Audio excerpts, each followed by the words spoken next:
Hey there, Button Mashers, and welcome to Path of Shadows. In a new series I'm calling Zero Charge, a series where I play indie games or generally just free-to-play games.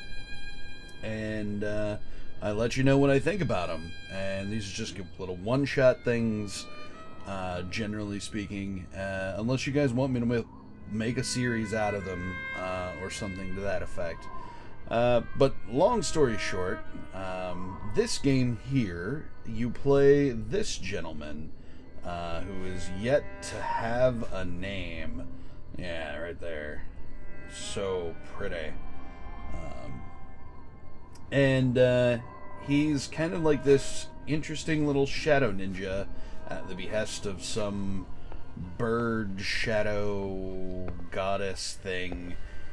There's some story there, and this is actually the second of 3 levels in the little prototype that is available on Game Jolt. I will leave a link in the description as to where you can find it, both to their site and to their page on Game Jolt. And basically the mechanics work like this. You've got a shadowy little teleport that'll let you do that, and the lighting on the back of the scarf there is actually how much is basically your power bar. So like it's essentially your shadow mana or whatever you want to call it. And if you stand in bright lights, you see it drains there. You stand in shadow, it recharges. You can create your own little shadow puddles to teleport to, like so. But you don't recharge in your own ones, only in naturally occurring shadow. So, it behooves you to stand in those and use the natural shadows as much as you can. And this is a fairly pure stealth game. You can also create your own puddles in order to create... Sometimes your path won't be clear. Yes, thank you. I tried to record this before, but failed due to technical difficulties previously. So you can create a little bird to show you the way. When standing in shadow, you can see the guards and stuff like that. It's important to note that none of your abilities work unless you're standing in shadows. None. The only ability you have is stabbing people. You can stab people, and that's about it. I mean, all in all, it's actually a fairly solid, beginning to a game. It seems like they have a definitely, a solid little, solid little game here, that is obviously still, having the bugs worked out. Earlier I found a bug where if I stood too close a wall and I tried to do the little teleport assassination, I wound up inside of the wall I was standing next to. Not good. Not good. Right now I'm just kind of puttering around this little village here, exploring.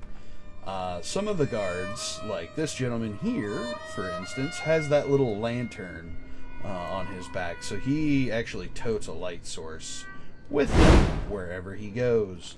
Makes him fairly annoying for the most part, but like most people in this game, you can just sneak up and assassinate him. Now normally you can hide bodies by just pointing at the ground under them and creating a shadow puddle, but because he's a lantern guard, I can't hide his body. Other people I would be able to, him not so much. So when you're in these deeper shadows like this, you're pretty much invisible unless you get way too close to a guard for some reason. And I'll see if I can show off some of the other abilities in the game here momentarily. But it's a pure stealth game. There is no combat in it whatsoever. So there's no sword fighting or anything like that. You either stealth assassinate your target or you die. Wait, hold on. Oh, I'm supposed to go that which way? Wait, where am I headed? Bird! Show me the way.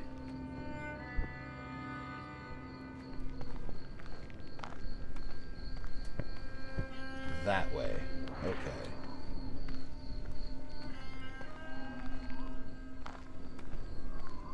So, one of the things you can do is you can ring your little bell, which will cause guards to come and inspect.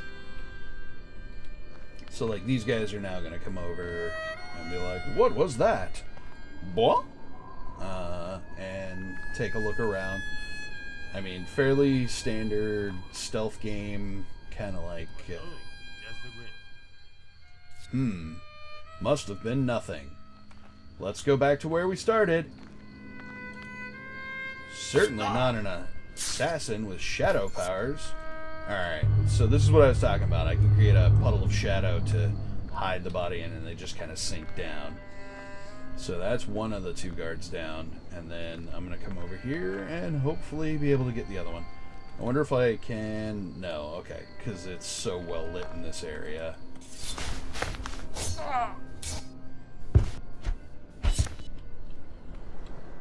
Yeah, it's very well lit in that area. I wonder if I'm going to be able to hide his body at all.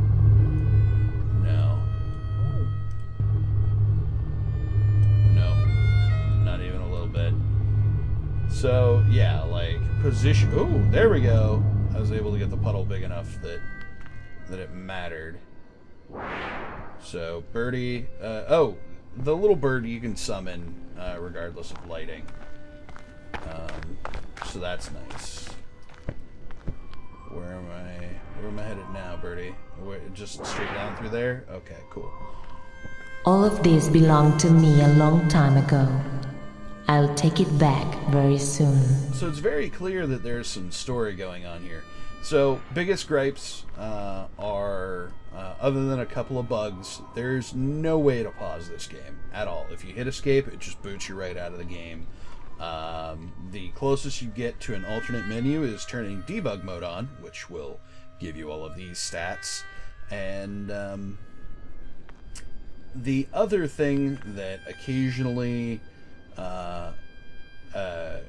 is a gripe for me in this game is some enemies are just inexplicably unstealth killable from behind. Like, you know, I've never seen that before, and that's awesome. Well done. Like, some enemies, I've gotten up behind them and tried to stealth kill them and just couldn't. Let's see, can I arrange for a drop kill on one of these guys? Like, if you can manage to teleport to the space above them, you can drop down and assassinate them. And that's necessary for some opponents. Like I said, some opponents can just be normal stealth killed and others can't. Others have to be the ones that you normally can't, you have to drop kill on. And whoa. Okay, so the ring means that there's someone who's about to notice me. But the drop kill is how you get the guys you normally can't stealth kill. And the difference, there's no visual difference between the guys that you can stealth kill normally and the guys that you can't. And that's basically it. But all in all, there is a fairly solid game here, and I'm excited to see if there will be more of it. I admit that that is kind of a concern because there hasn't been an update to this game in almost 8 months now. So, and that is unfortunate because like I said, I think there's a solid game here. And I think there could be a lot more to it. Maybe the last battle cost us too much. A little bit of After the story. war, they locked me inside the temple. Set me free and I'll reward you properly. Okay. So yeah, there's obviously some sort of powerful entity at work here, or something of that nature. And toss in a few extra abilities, maybe like a ranged attack of some kind or something like that. I actually haven't played the third stage, so I don't know. That might be something they have planned. That might be more of it. I mean, it's an indie team, so sometimes the development cycles on these games can be really long. But all in all, like I said, I think there is the building blocks of a really good game here. So, Path of Shadows, you've been weighed, you've been measured, and you have been found intriguing. So, until next time, I'm Jim. This has been Zero Charge, and I will catch you in the next one.